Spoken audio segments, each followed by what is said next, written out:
Voilà, nous sommes dans l'épisode numéro 22 qui est consacré donc à la thématique de l'entrepreneuriat social et je me fais donc le privilège ici d'interviewer, on va dire, certains entrepreneurs sociaux et aujourd'hui nous allons avoir Gabriel Noah du Cameroun qui va nous partager son expérience. Alors bonjour Gabriel. Bonjour, Joseph Martin. Comment vas-tu mon très cher ami? Je vais très bien et c'est tout mon plaisir de t'avoir ce matin. Ah d'accord, superbe. Ben écoute, je vais rapidement faire ta biographie. Il faut dire que Gabriel Noah a une expérience de 10 ans dans le domaine du non lucratif. Il est titulaire d'une licence en philosophie qu'il a obtenue à l'université de Yaoundé au Cameroun. Il a travaillé également en tant que coordinateur de projet dans le diocèse de Batouri au Cameroun sous le programme financé par The Catholic Relief Services. Il a également contribué à améliorer les résultats en matière de moyens de subsistance pour les réfugiés de la République centrafricaine et les communautés d'accueil vulnérables dans certains arrondissements de la région de l'Est du Cameroun. Il faut dire que Gabriel Noah est également cofondateur et directeur d'une organisation communautaire appelée Centre d'action pour l'entrepreneuriat.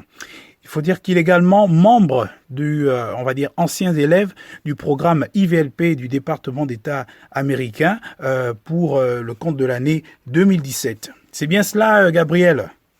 C'est tout à fait exact. Ah, d'accord.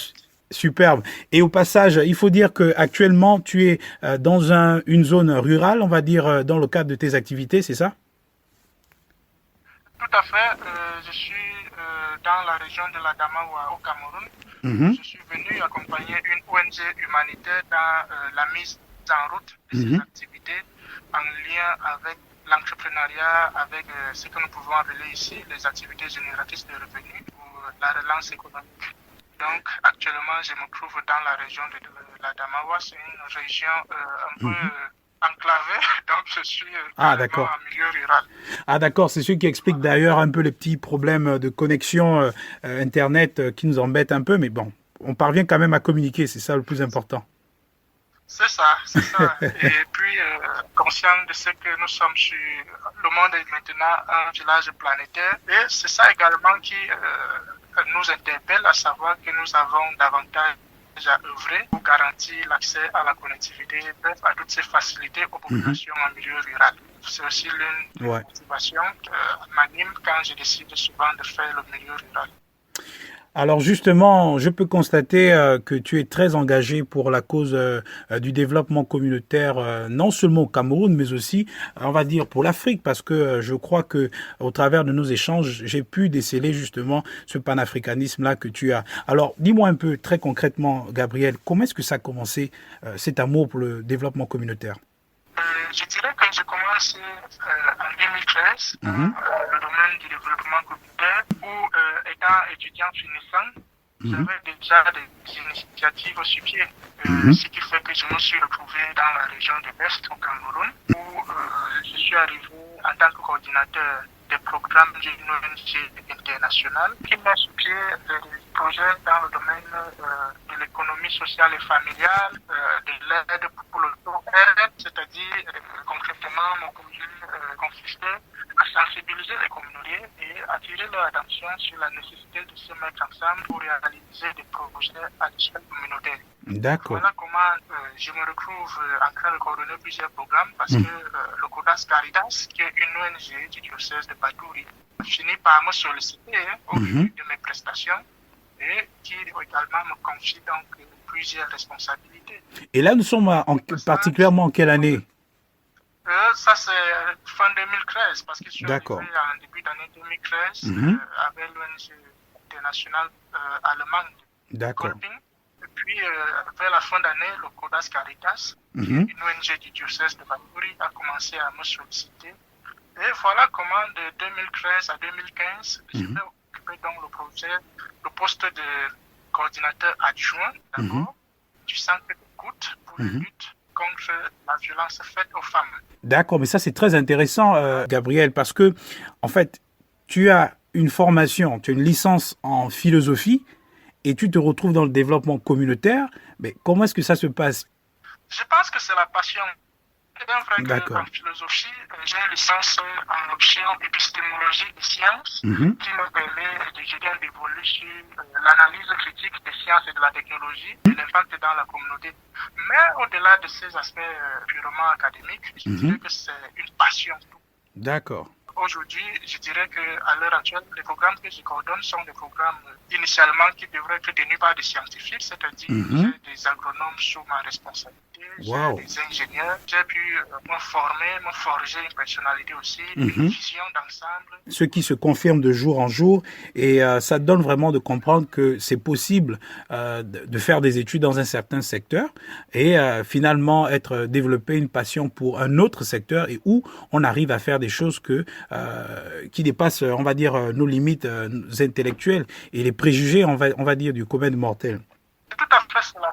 Mhm. Oui, c'est cela. Et d'ailleurs, c'est ce que j'essaie de dire aux autres jeunes comme moi que je rencontre au quotidien, de ne pas se limiter purement sur des aspects formels, parce que Mhm. en réalité, l'homme est mu et défini par sa passion, par ses Mhm. ambitions et par sa vision.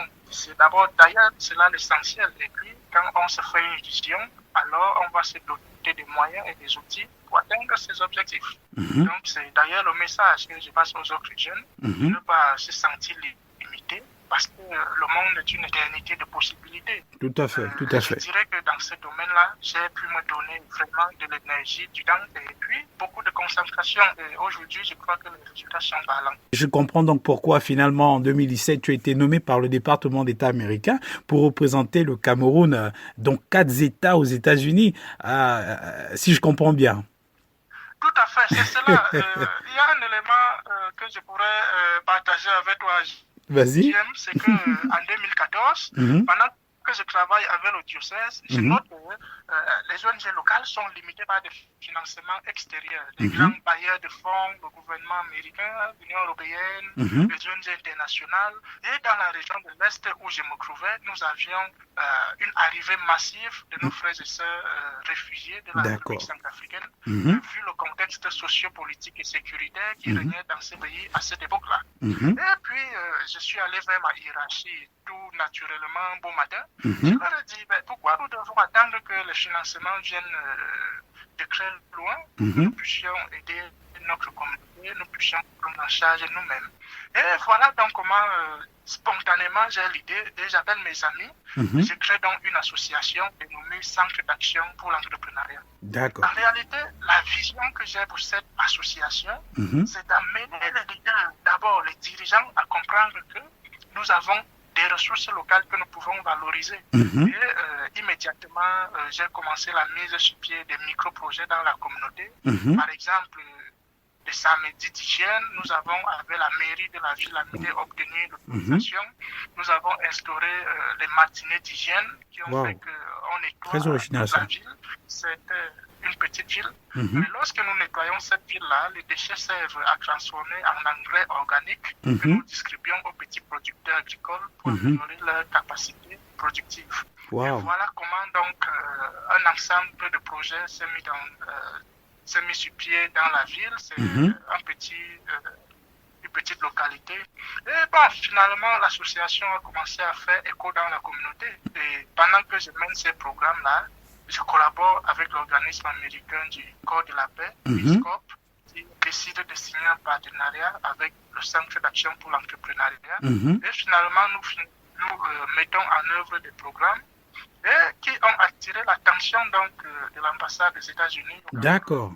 qui décide donc de me nominer Mhm. comme participant au programme de visiteurs internationaux en leadership. Wow. En anglais, IVL. Wow, mais c'est tout à fait impressionnant parce que, au passage, pour ceux qui nous écoutent, le programme IVLP est donc un programme du département d'État américain à travers lequel il nomine donc des leaders issus de différents secteurs d'activité pour aller représenter leur pays aux États-Unis afin de découvrir ce pays dans son aspect politique, économique, mais aussi culturel. En parlant d'échanges culturels, je me souviens de ces petits temps qu'on échangeait, c'était dans l'État de Chicago, n'est-ce pas? Où on parlait de ce qu'on pouvait Tout à fait. éventuellement faire dès notre retour dans notre pays. Oui, je me souviens que nous avions la deadline de rêve. Mhm. C'était c'était le moment où vraiment nous avons jeté le dévolu. Oui. D'abord sur les possibilités de ce que nous devons faire, chacun dans sa communauté, et puis comment nous devons étendre ça à l'échelle sous-régionale. Exactement. Étant donné que nous avions plus d'un point en commun, parce que nous sommes tous issus des pays d'Afrique centrale, donc c'était une aubaine, nous l'avons saisie. Nous nous sommes assis pour réfléchir et voir comment nous pouvons mettre des perspectives d'une collaboration meilleure qui devrait aller au-delà de la sous-région Afrique centrale, mais s'étendre sur toute l'Afrique. Exactement. Je me souviens également que c'est à cette occasion que nous avons commencé à parler d'une plateforme panafricaine. Exactement, oui. La plateforme Gaspard. Exactement. Mais à ton niveau, on va dire, à un niveau beaucoup plus personnel, tu as dû certainement impacter encore plus de jeunes au Cameroun au sorti de ce programme. Tout à fait. Tout à fait. Je dirais que le programme IVLP m'a remis sur une bonne trajectoire parce que j'avais juste là la conception de l'entrepreneuriat. J'avais des idées de ce qu'il y a à faire. Mais le programme a eu ce mérite-là de me donner une compréhension nette en matière de mise en œuvre de l'entrepreneuriat, de la culture entrepreneuriale. Notamment, j'ai compris le rôle des différents piliers, à savoir le rôle du gouvernement en tant que celui qui accompagne tous les acteurs, qui protège, qui crée un cadre amélioré, harmonieux, qui permet aux différents acteurs de se déployer. Mais également, à côté du gouvernement, il y a par exemple le secteur privé, c'est-à-dire l'ensemble des entreprises petites, moyennes et grandes, qui créent donc de la richesse, qui créent donc des emplois, qui créent de la valeur. Et également, il y a un troisième pilier non négligeable, c'est la société civile. Exactement. C'est-à-dire l'ensemble des associations, des ONG, et chaque pilier a un rôle particulier qu'il joue pour qu'une nation arrive, un État, une économie arrive à l'édification, à la solidité. Et d'ailleurs, j'ai pu admirer la solidité de l'économie américaine. Ça a été une source d'inspiration. Exactement. De telle sorte que quand je suis rentré, j'ai pu réorienter, recadrer les activités en lien avec le centre d'action. J'ai réuni les équipes. Voilà comment aujourd'hui nous nous sommes dit, étant de la société civile, qu'est-ce que nous pouvons faire pour impacter de façon globale l'économie, et notamment les jeunes et les femmes.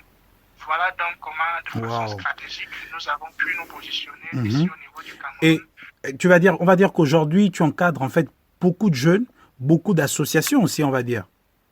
Exactement. J'ai eu d'ailleurs la chance dernièrement de participer encore à un programme international basé à Nairobi, intitulé Programme national de renforcement des capacités des ONG locales. Et sur la base de toutes ces expériences-là, c'est super ça. Maintenant résolument tourné, vers le renforcement des capacités des associations, je dirais simplement des organisations de l'économie sociale. Pourquoi? Parce que aujourd'hui, on se rend bien compte que la jeunesse a décidé, ils ont un certain dynamisme, mais à un certain niveau, ils sont limités parce qu'il leur manque un cadre d'accompagnement. Et donc, ça veut dire que la formation occupe vraiment une place, on va dire, primordiale dans toutes les actions que tu poses, on va dire, dans le cadre associatif, mais aussi en leadership, on va dire. Exactement. Je pense que la formation est cruciale parce que l'entrepreneuriat est d'abord une culture, un état d'esprit. Ces compétences entrepreneuriales-là, nous inculquons pour que maintenant ils puissent donc attaquer leurs initiatives avec Exactement. Mais pour rester un peu dans le contexte de l'entrepreneuriat social, il faut dire aussi que, Gabriel, ce n'est pas quand même facile d'être entrepreneur social parce qu'on le fait par passion, on le fait parce qu'on aime, mais au bout d'un instant, parfois on est confronté au manque de moyens financiers et ça peut être une source de découragement. Comment est-ce que toi tu abordes cette réalité-là? C'est ça le problème. C'est une réalité bien réelle, c'est existante, je dirais, dans notre communauté. Mais en même temps, je dis qu'il y a une alternative, il y a une solution à chaque chose. D'où, par exemple, la nécessité pour les jeunes de se retrouver dans les associations parce que lorsqu'ils forment des entités légales, à ce moment-là, ils représentent certaines garanties et nous pouvons donc les accompagner. Ils peuvent suivre les différents maillons que offre l'infrastructure sociale en matière d'accompagnement. Je comprends bien que il ne faut pas s'arrêter lorsqu'on est confronté à la difficulté financière, il faut avoir vraiment l'esprit de développement communautaire, se mettre avec les autres, compenser peut-être le moyen financier qui ne nous est pas accessible par la ressource relationnelle, par exemple. Par exemple, la levée des fonds à travers le financement participatif. Ah oui. J'ai une expérience il y a de cela 8 mois. L'autorité locale est venue inaugurer un point d'eau en forage que notre association venait de réaliser dans le plus grand lycée de la ville qui a 2500 élèves. Wow. Et ce forage-là a été entièrement financé par la communauté. Nous avons fait du porte-à-porte, nous avons fait des affiches, nous avons fait des annonces à la radio locale. Nous sommes allés dans des petits restaurants, des petites entreprises locales. Et tu peux bien t'imaginer que chaque personne apportait à son niveau ce qu'il peut avoir. Wow. Si tu as 10 000 francs, si tu as, je ne sais pas, 25 000 francs, si tu as 50 000 pour les plus nantis, tu vas donner. D'accord. Si tu as une quincaillerie ou un établissement, tu vas donner, je ne sais pas, un sac de ciment. Mais à disposition du matériel, etc. Ouais. Voilà. C'est des idées innovantes que également j'ai pu découvrir du programme IVLP. J'ai vu que ça marche. Exactement. C'est vraiment intéressant, c'est vraiment passionnant, Gabriel, mais toute bonne chose ne dure pas forcément à une fin. Et là, nous sommes en train de petit à petit nous diriger vers la fin de l'interview. Mais avant, tu as certainement entendu parler du livre Exprime ta passion et suscite des vocations. Tout à fait. Je pense que c'est un modèle, pour la communauté de partager ce que tu as au fond de toi-même, ce que tu as comme richesse, et de le mettre sur écrit et de partager. Et je pense que ce livre arrive à point parce que en ce moment où nous parlons de l'entrepreneuriat, il faut que nous offrons à la jeunesse tous les outils nécessaires. Et ce livre-là, pour moi, c'est un guide, c'est un canevas. Ah, d'accord. Vraiment, j'en ai dit, c'est un copain de route qui dit, je n'ai pas peur, voici les étapes à suivre. Exactement. D'ailleurs, bravo pour ce courage-là. Oh, merci déjà, bien. je te disais que tu m'as inspiré parce que à ce niveau de leadership, exactement. nous sommes maintenant de partager avec les autres jeunes. Ah, d'accord. Cette richesse-là, ces inspirations positives que nous avons déjà emmagasinées. Et donc, tu disais que tu formules déjà le projet de rédiger un livre, c'est ça? Ça, je te dis clairement que tu m'as inspiré et moi, je suis en projet d'écriture. Tout l'honneur à toi aussi, on va dire. C'est dans l'obligation parce que exactement. Le leadership, c'est ça aussi. Exactement. Ben écoute, je te souhaite vraiment de la réussite dans ce projet-là parce que je pense que les populations camerounaises en ont besoin et bien plus les populations africaines, la jeunesse qui justement se pose des questions sur son avenir et dont justement on apporte une solution, une piste de solution au travers de l'entrepreneuriat social et donc pourrait en être édifié. Alors je te remercie Gabriel, nous sommes arrivés à la fin de notre interview. On se donne tout simplement rendez-vous pour le prochain numéro et donc d'ici là, mesdames et messieurs, portez-vous bien et à bientôt.